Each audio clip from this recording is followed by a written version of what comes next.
Ya, selanjutnya, monggo silakan. Terima kasih untuk yang kedua kalinya, Bante. Oh, yang berkumis Anda ya? Terima kasih, Pak. Oh, Saya yang berkumis, tapi ya, yang kena saya salah dampaknya yang yang di utara sana. tadi. Iya. Saya mohon maaf. Ada tadi Bante bicarakan nampaknya kita dalam hidup ini hanya bersifat pribadi. Jadi baik itu kebajikan, keburukan dan sebagainya kita bersifat pribadi sekali. Namun kita menurut apa yang saya yakini, kita percaya bahwa pencipta ada. Nampaknya di sini kita hanya semoga-semoga, namun untuk komunikasi kita kepada sang pencipta ini, bagaimana caranya? Salahkah kalau kita memohon kepada pencipta karena kebuntuan kita dalam menghadapi suatu permasalahan hidup? Terima kasih.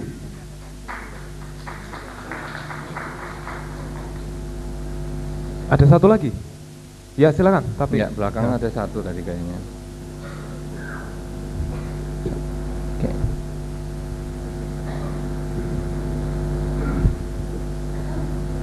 Langsung dan singkat saja sesuai dengan topik malam ini.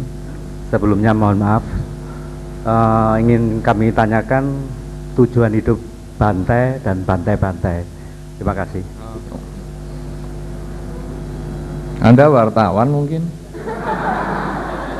Kalau wartawan nanti harus ketemu Pak Muhammad Sobari nih.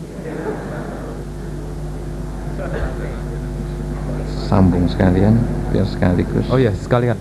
Silakan. Silakan. Mungkin ini saya ingin terakhir.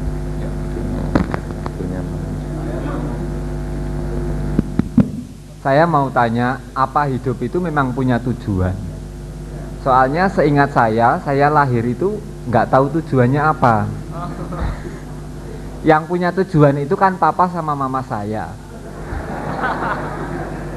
Lah nanti kalau saya punya tujuan, lalu tujuannya nggak sama papa sama mama saya, lah malah jadi bentrok, nanti lah repot.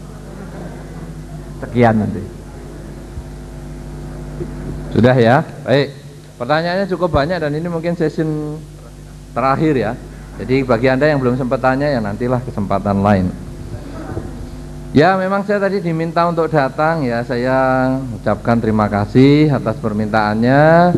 Masalah bulan depan, maksud saya sisipan depannya kurang. Bulan depan bisa datang atau tidak, wah ini nanti kita lihat dulu situasinya. Karena kadang-kadang memang kebahagiaan mendapat biku datang itu sangat enak, tapi kebahagiaan memberi untuk menjadi biku itu yang agak kurang. Seneng orang itu memang kumpul sama biku happy, wah senang sekali, tapi mau jadi biku itu yang sulit. Ya sehingga muncul tadi toh, tujuan hidup jadi biku apa? Tujuan hidup jadi biku itu ya pengen bahagia. Bahagianya apa? Terbebas dari segala bentuk kemelekatan yang mungkin dimiliki. Tujuannya itu, masalahnya sekarang sudah capai atau belum, nah ini proses untuk harus dicapai. Tapi tujuannya supaya kita bisa terbebas. Apa? Rambut kita bebaskan, pakaian kita bebaskan, kehidupan berumah tangga kita bebaskan.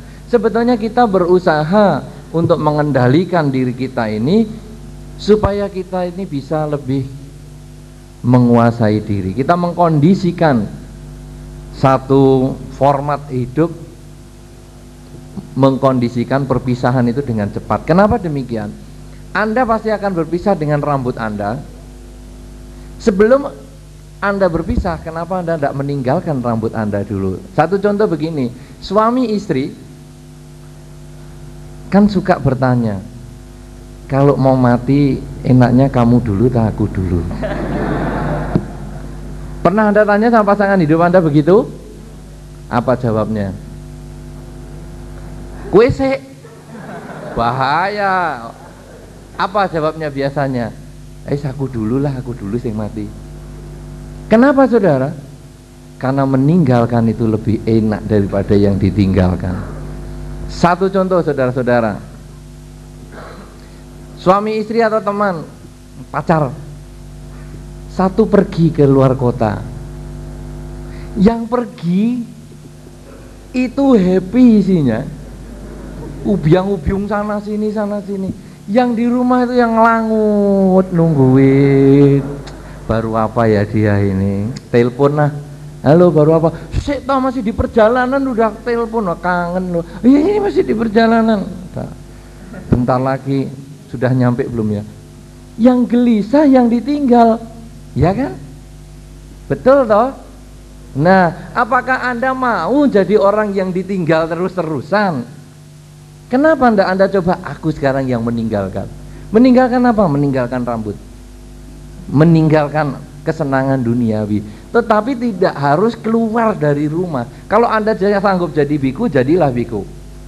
Tapi kalau Anda tidak sanggup jadi biku, Anda bisa menjadi biku di dalam rumah tangga Anda, selama Anda tidak melekat dengan apa yang Anda miliki, karena Anda menyadari bahwa apa yang Anda dapatkan satu ketika pasti akan berpisah dengan Anda, ya. Nah, kemudian sekarang serigala memberikan makan kepada anaknya. Apakah ini kebahagiaan? Wah, saya harus tanya si serigala ini. Anda tanya kepada saya agak salah alamat, walaupun saya termasuk makhluk langka.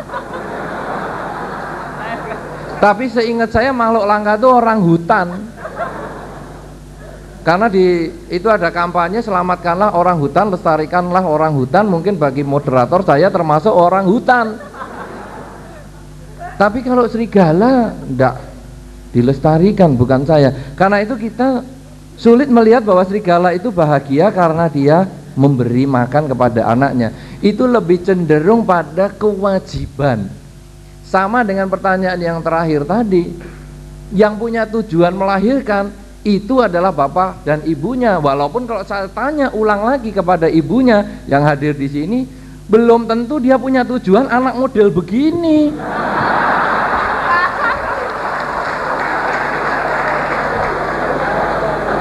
Jadi Anda jangan sombong, yang punya tujuan orang tua. Wah, orang tua maunya punya tujuan anak yang hebat. Nah, jadi kadang-kadang kita hadir ke dunia ini karena kecelakaan. Saudara-saudara, karena itu sebetulnya ini hanya semacam insting, kegiatan insting saja. Saya harus memberi makan kepada anak saya, ya. Nah itu si serigala mungkin begitu. Kenapa demikian? Karena dia tidak memberikan makan ini karena dia bisa misalnya menangkap daging, menangkap ayam atau musang atau apa saja. Kan dia tidak punya niat untuk memberikan kepada di luar keluarganya. Si serigala katakan, sudah sini, supaya aku tidak dimakan harimau, aku mau berdana lah kijang ini kepada harimau, nanti biar harimau nggak makan aku. Saya kira serigala nggak punya pikiran itu, karena kalau dia punya pikiran itu, serigala akan merakit senapan untuk melawan harimau.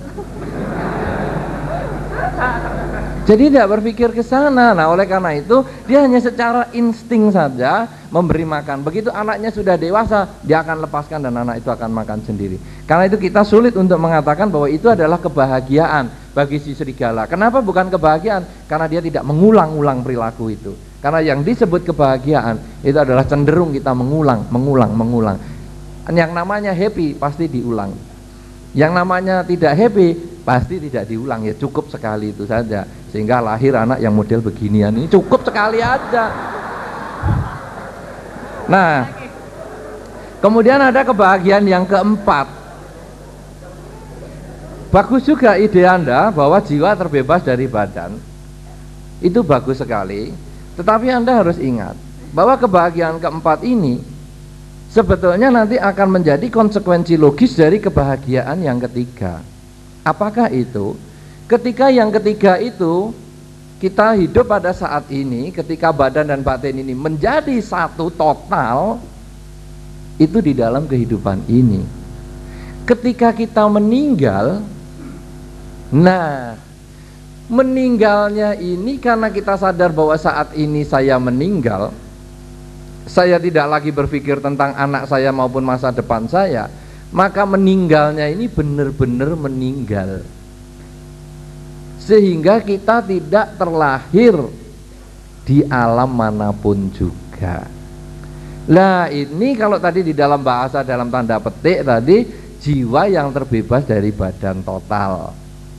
Ya, saya katakan tanda petik karena kalau mau dibahas tentang kejiwaan dan sebagainya, ini nanti butuh waktu yang panjang sekali karena itu konsep dasarnya luas sekali. Tetapi apalah yang Anda tadi artikan, saya katakan dalam tanda petik, jiwa yang terbebas dari badan itu adalah ketika seseorang yang telah hidupnya itu badan dan batin ini menjadi satu itu total meninggal, maka dia tidak terlahir kemanapun juga, termasuk tidak lahir di surga. Karena lahir di surga itu menggunakan badan yang baru. Badan yang baru ini yang kondisinya cocok dengan alam surga itu. Nah, apakah bentuknya seperti yang tadi ditanyakan? Tentu saya sulit menceritakan di sini, tetapi paling tidak dia punya fisik yang berbeda. Loh, dia kan halus. Ya, kalau sekarang kita misalnya contohnya makhluk halus, ya itu fisik dia yang halus itu. Ya, nah jadi itu surga maupun neraka dia masih punya fisik yang cocok dengan alamnya. Tetapi ketika orang yang hidup sudah badan dan batin ini menjadi satu, maka ketika lahir batin ini tidak terlahirkan kembali. Kemana dia? Nah, di dalam Dharma dikatakan seperti api yang ditiup. Kemana api itu pergi? Apakah ke utara, ke barat, ke timur, ke selatan? Kita tidak bisa menceritakan, tapi yang bisa dikatakan adalah api itu hilang kondisinya untuk hidup. Nah, apakah sekarang karmanya itu harus nol? Karma baik, karma buruk saya harus nol untuk mencapai tingkat itu? Bukan. Tingkat itu tidak berhubungan dengan karma baik dan karma buruk jumlahnya seberapa. Buktinya apa? Anggulimala yang telah membunuh banyak orang pun dia bisa mencapai tingkat kesadaran badan dan batin ini menjadi satu. Dan ketika meninggal, walaupun timbunan karma buruknya banyak, tapi karena dia tidak terlahir kembali, maka dia tidak ada lagi buah yang harus dia terima. Buah perbuatannya ibaratnya seperti jagung yang mestinya berbuah bisa tumbuh dengan cepat, tetapi jagung ini diletakkan di atas keramik sehingga jagung ini tidak bisa tumbuh. Walaupun potensi tumbuh ada, kondisinya tidak ada. Inilah yang menjadi menurut Anda adalah merupakan kebahagiaan angka yang keempat, tetapi sebetulnya itu adalah merupakan kelanjutan dari kebahagiaan yang ketiga setelah mati. Karena badan dan batin ini tidak bisa jadi satu terus, karena dia pasti akan mati yang disebut badan ini, ya.